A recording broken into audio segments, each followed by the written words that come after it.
I'm Connie Tran. A traumatic fall in Sequoia National Park changed the course of Mia Gonzalez's life. Mia injured her spine and was told she may never walk again, but that injury has not stopped her from living out her dream at the Fresno Fire Department. You can find Mia Gonzalez busy working at Fresno Fire's headquarters in downtown Fresno. She's a staff assistant, but if she's not here, she's out educating children in the Central Valley about fire prevention as the fire department's youth fire intervention specialist. Mia's story took a major turn in 2017. The then 20-year-old was hiking with her cousin in Sequoia National Park near Morro Rock. I decided to stand on a 2-foot ledge, and my cousin was about 10-15 feet behind me. I decided to stand on that ledge to avoid traffic that was coming around the bend super fast, and I totally rolled my ankle, ended up missing my left foot and doing backflips 50 feet down to almost the water. A log stopped Mia's fall and she landed in a bush on her stomach. I thought I had only broke my ribs, but I didn't feel like my legs were attached.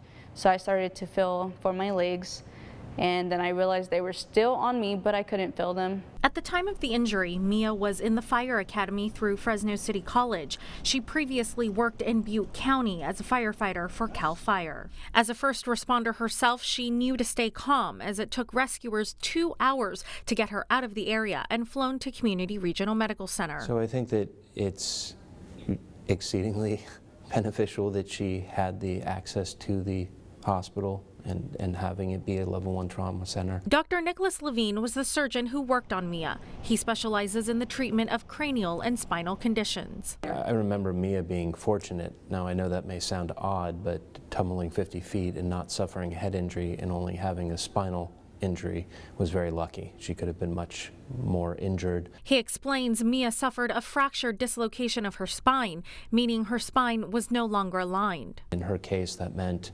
making an opening in her back, in the midline, exposing the involved levels of the fracture and injury, and then putting screws and rods in to realign her.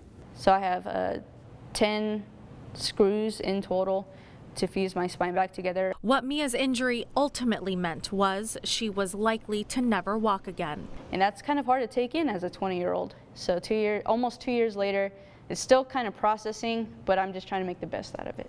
Mia hasn't let the injury stop her from living her dream in the Fresno Fire Department. I started this career path in the fire service almost 3 years ago now, and I just immediately fell in love. I can't see myself doing anything else. I still want to be able to serve and protect the community. Dr. Levine says it takes a special person like Mia to persevere and overcome a traumatic injury and continue to live fully every day. Community Regional's Trauma Center is the only level 1 trauma center between Los Angeles and Sacramento that is specialists at the ready 24/7 to treat serious life-threatening injuries.